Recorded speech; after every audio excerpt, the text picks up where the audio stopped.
اللہ صاحب یہ فرما دیتے کہ ہماری محنت کا پہلا انعام کہ ہماری محنت اگر صحیح ہوئی اللہ کے ہاں پسند آ گئی اللہ نے قبول فرما لیا تو اللہ راضی ہو گیا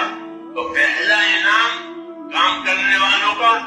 کہ وہ ان کی مغفرت ہے بس کیا بہت سارا ہلکا ہو گیا حساب کتاب آسان ہو گیا زندگی گزاری اور موت آئی اللہ کے راستے میں اللہ کے کام میں کہ اللہ کے کام کرتے کرتے مر گئے یا مار دیا کسی نے یہ دونوں صورتوں میں یہ کامیاب وَلَئِنْ قُتِلْتُمْ فِي سَبِيلِ اللَّهِ أَوْ مُتُّمْ لَمَغْفِرَةٌ مِّنَ اللَّهِ وَرَحْمَةٌ خَيْرٌ مِّمَّا يَجْمَعُونَ کہ اگر تم اللہ کے راستے میں مر گئے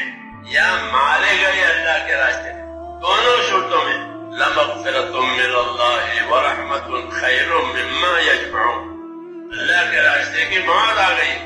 کہ مغفرت یقینی ہو گئی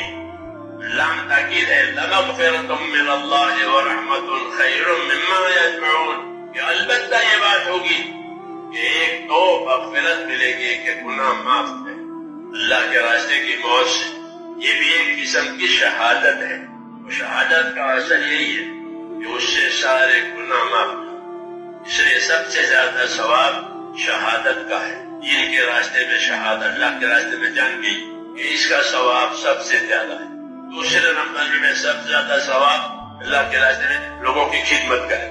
خادم کا ثواب شہید کے بعد ہے خادم کا ثواب شہید کے ثواب کے بعد یہ قاعدہ ہے پیدل بھی چلے تھے بھوکے بھی رہے تھے پیاسے بھی رہے تھے تھکے بھی تھے لوگوں نے ستایا بھی تھا جانے والے نقصان بھی پہنچایا تھا یہ سب ہوا تھا تو کیا ہوا کہ وہ سب ختم ہو گئے اذهب عنا الحزن کہ ہماری ساری تکلیفیں دشواری آج یہاں ختم ہو کہ ان ربنا لغفور شکور اللہ کی صفات کا ظہور ہوگا